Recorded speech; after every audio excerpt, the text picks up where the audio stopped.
Now, at the outset, I would like to thank especially Brother Parthasarathi Rajagopal and Mrs. Parthasarathi for the invite. And I think it is Swami's Sankalpa that I should be talking to all of you.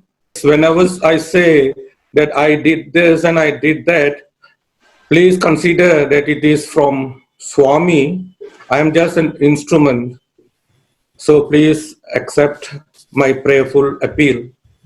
Dear brothers and sisters, now to begin, I would like to say a few words about my family, and then I'll talk about my experiences and then some activities I'm involved in. So here in Malaysia, the Sathya International Organization of Malaysia is doing fantastic job. A lot of programs and activities being done.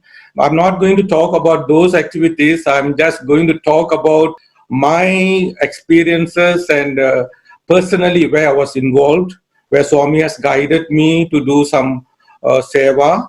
And that I'm going to share with you all on this auspicious day of Guru Purnima. Happy Guru Purnima to all of you. Now, I would like to talk about how I came into Swami's life. Before that, I would like to talk about my family background. I think this is very relevant and necessary to connect with how I came to Swami. My mom and my dad came to Malaysia around 1930s. You know, my mom has never attended school. My dad he knows how to read and a bit and write a bit. In the family, we were 10 of us, and a small house in the estate, rubber plantation. And my mother and father used to sleep on the floor, on a mat, and we will sleep in benches. We don't have rooms in that house. We only have partitions. But my mother was very loving and caring. She was tapping rubber trees. So when I was small, I used to go and help her.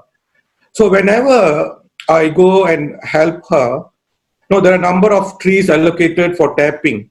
And I was very good at tapping rubber trees. So what I did was, whenever I finished, I'll be sitting down. My mother will say, no, you go and help others. There are so many people haven't finished tapping. So that is how my mother, when I was young, she actually planted the seed of seva in my life. Not only that, she used to plant a lot of vegetable. In fact, a big land she will grow, and then she will ask me to go and distribute to these laborers. Actually, my mother and father came as coolies, I call it coolies, laborers to work in the rubber estates. So my mother will help them. She was very compassionate until she passed away at the age of 93. So if you look at the background, I was from a very poor family with the 10 in a home and 8 siblings, and I was the fifth. And we do not know about religion, we do not know about spirituality, we do not know about much about God because nobody taught us. There was a picture of Vinayaka and Muruga in our house, and when I was small, when I go to school, whenever there is an exam, then I will go and just apply Vibhuti and go to school. That is how I was about religion and God. I didn't know anything about God. Not only that, in an estate school, those times, in 1960s, there were not good teachers to teach English. So I was not good in English at all. Until I passed my university, I just got the minimum, the least, just to pass about 40 marks like that. That was how I was in school. So with that, at the age of 19, I went to a secondary school, higher secondary school. That was about 150 kilometers away from my village. In fact, it's a remote village. It is deep in the jungle, the place I was living in. So 150 kilometers away, and then the first time I'm going so far, and I was asked to stay in a hotel where there were 99.9% all Muslims. So they used to cook beef and all. So what I will do, I will normally go to the Christians gatherings and, uh, I will get good food there. The main aim for me to go to get nice dinner. But the Christians were so good. They were so loving. And that made me love Jesus Christ. So I wanted to become a Christian because I didn't know anything about my Hindu religion.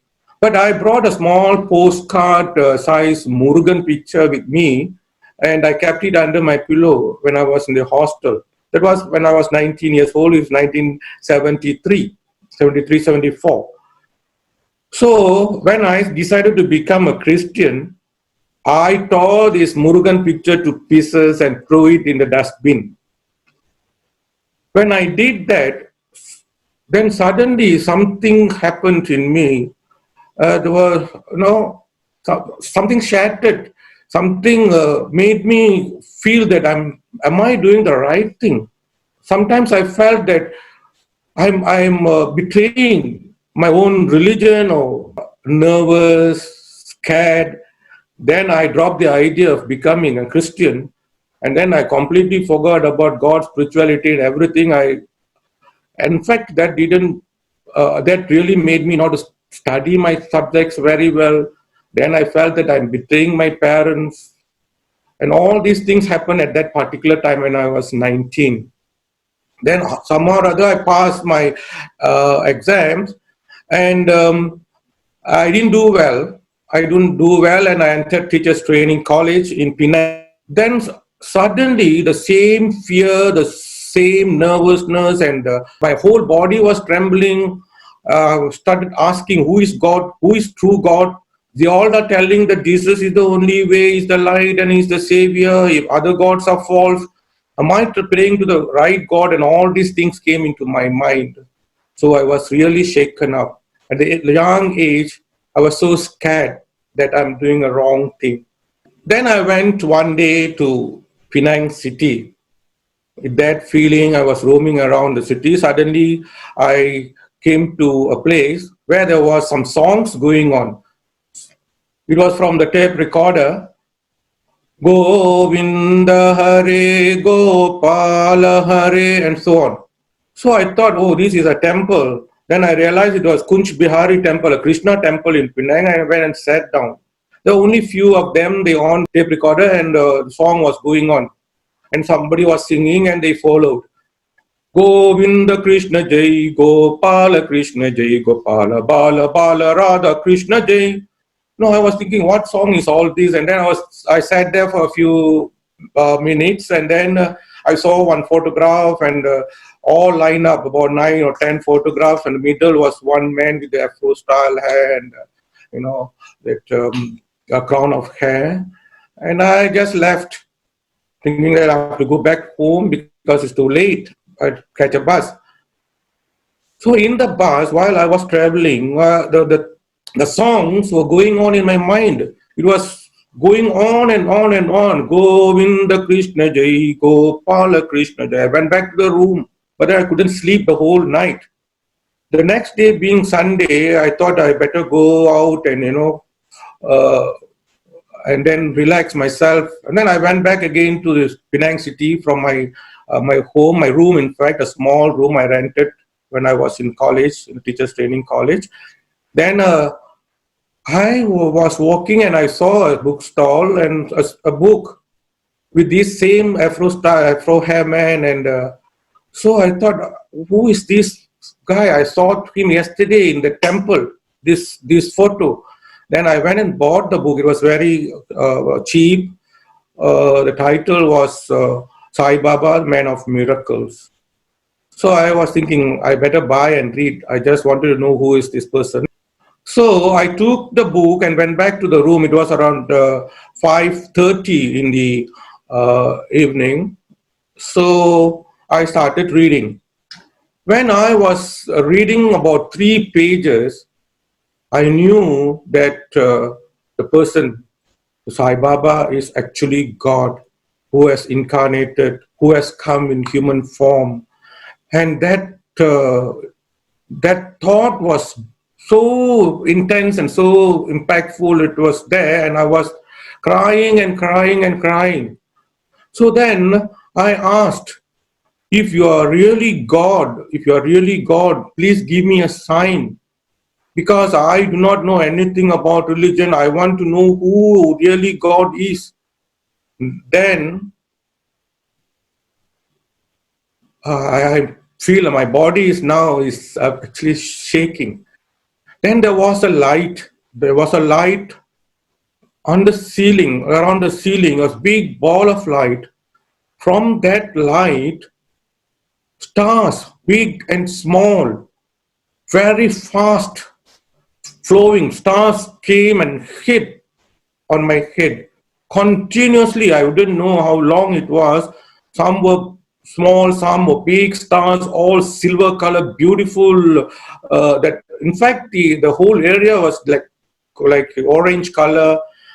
And then some of the stars were just jumping from my head. I was conscious, 100% conscious. Then I told Baba, because I know it's Sai Baba, so Baba, please stop. I believe that you are God. I know you are God, please stop. And it went on for some time, and suddenly it stopped. Then I realized that all my fear, all my nervousness, and all whatever I was thinking, all just stopped, and three things came into my mind, and it got deeply imprinted in my mind from that day, and I knew he was God. Then I knew that he was telling me, you are a Hindu, be a good Hindu, and you must respect all religions. All religions are like flowers in the garden, same garden, beautifying the place. And then say, see good, be good, and do good. And your job is to serve humanity. This kind of thought automatically was imprinted on my mind. I felt it was so funny. I didn't know anything why all these are coming into my mind. I know it is only God, it's only Swami who's doing this.